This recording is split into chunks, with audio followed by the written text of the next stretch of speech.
Chapter 138 is here, and it's a pretty chill chapter with some interactions with a certain group of characters.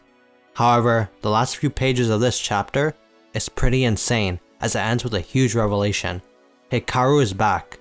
But yeah, let me just get over the rest of the chapter first.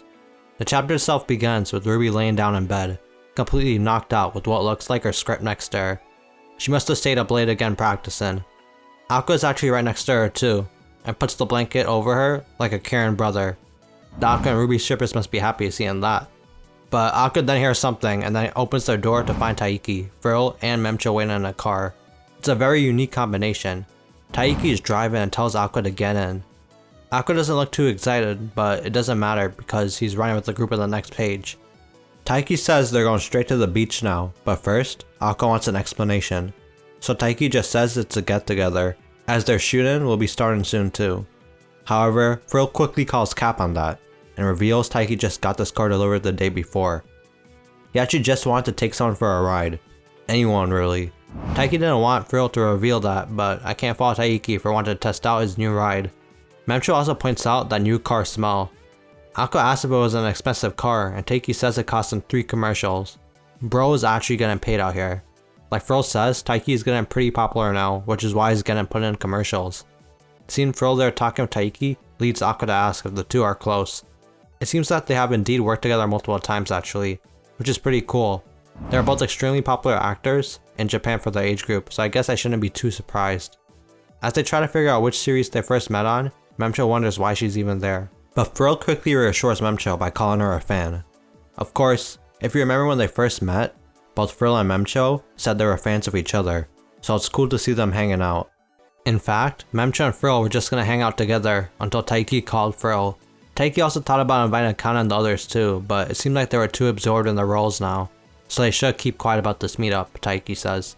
It seems like this took place while Kana was still consumed by her role as Nino, unless she actually still is consumed by the role, even after Ruby confronted her in the last chapter. I do like how Taiki specifically mentioned it too, so we know more characters have picked up on Kana's recent behavior. But yeah, Frill mentions that it seems like this group was just the second option, while Memcho continues to freak out over being around the likes of Frill and now Taiki. Frill says it's alright and clowns on Taiki saying he just happens to be able to act a little bit. But other than that, he's simply an idiot. Frill then brings up Taiki's driving class, and now even after passing it, he basically procrastinated on getting his driver's license. It was dangerously close to expiration, but he got it finally. Memcho hears that and realizes that Taiki must have just gotten his driver's license, which Taiki confirms. She asks if he's worried about driving such a good car so soon, and that he should have gone with a used car or something first. But he has enough savings to take care of it, even if he gets into an accident. Even some old man, who I presume was his instructor at the driving course, praised his driving skills. After that, Taiki suggests they go to Zushi or somewhere, like Bro's down for anything, and tells them to hold on tightly as he begins to speed up. And it seems like that was a bad idea too, as literally on the next page, Bro really crashed his car. All that yapping about his savings and being good at driving only to crash is pretty hilarious. Frill though asks if this is going to be on the news, and if they can just drive away for now. Of course, with their celebrity status basically, it means that this could be seen as a bad luck if someone caught them. Aqua does say that it's just a minor collision, so it should be okay. It would be another thing if people were involved in like a car accident or something. Thankfully, Aqua didn't throw in any bonus tragedy. Memcho's ready to call the police, and Aqua asks if Taiki has enough insurance and enough savings to handle it, which Taiki reconfirms. However, after this accident, Taiki says he's done with driving. It's too scary. All it took was one accident and Bro is done, which is understandable I guess. We then see the car getting towed off as Memcho and Frill look at Taiki, who's not too happy. Even Aqua says that Taiki is surprisingly sensitive, and Memcho says just like Aqua. Frill then casually says it's because they're brothers, which I don't know when it was revealed she knew, but at first, Memcho doesn't even realize and says another line before the realization dawns on her that Taiki and Aqua are actually brothers, and she's totally shocked. Frill even says she heard they're blood related, so I guess Taiki must have told her sometime. Of course, this info is a lot for Memcho to process at the moment, and when she does, well, she comes to an interesting conclusion. Memcho thinks that means I and Ruby are guys, and Aqua and Taiki have mutual feelings for each other. Like what? How'd she get all that from Frill's answer? Aqua then tells Memcho she's completely wrong, and explains that they're half siblings, different mothers but have the same father. Then Memcho finally understands and realizes the father must be the character Aqua is playing in the movie. Aqua just gives her a side eye with his black Staringon to confirm it. The Memcho goes on, knowing that Taiki is 3 years older than Aqua, and that their father was in junior high when I got pregnant, and then finally deducing the dark truth about Taiki's mother and the young age his father was at. Taiki knows all about this too, and took the job with that in mind. He believes that they have to settle the things their parents have done with their own bare hands. That's the idea, and we can see Frill specifically watching Taiki, as he says that before questioning if it's painful. Taiki says it is, and that he can't forget even if he wanted to. His car, that is, as you see him looking at a vision of it in the sky. Bro really misses his car now, as Aqua tries to comfort him like the good brother he is. But it's not over just yet. Nope. The scene switches to a hotel and a plate of food, where we see Kaburagi talking to a certain someone. He never expected them to become a sponsor for the movie. They were operating on a pretty tight budget, so Kaburagi appreciates the support. The man who's holding up a drink actually says he's indebted to Kaburagi for his help.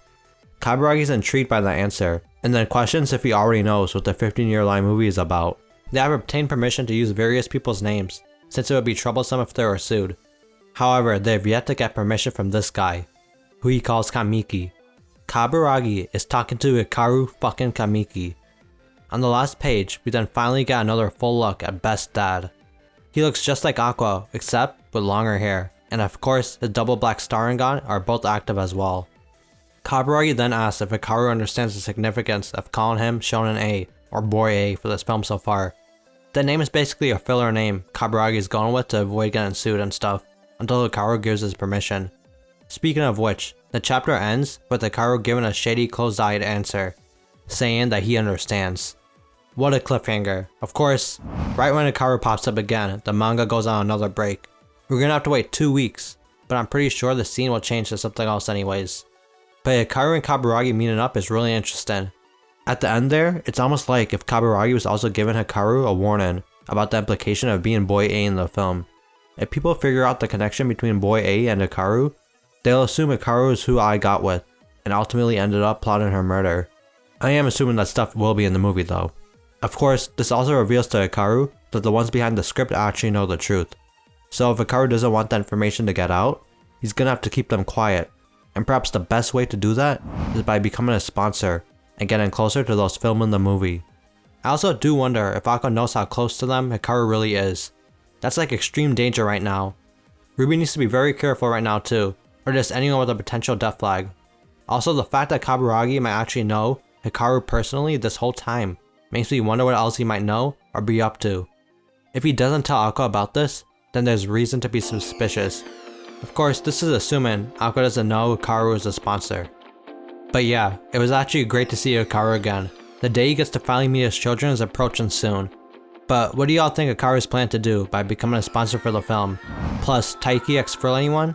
Let me know in the comments, and as always, thanks for watching. If you enjoyed the video, please drop a like and subscribe. Plus, I got some more Oshinoko content here too that you can check out. Peace.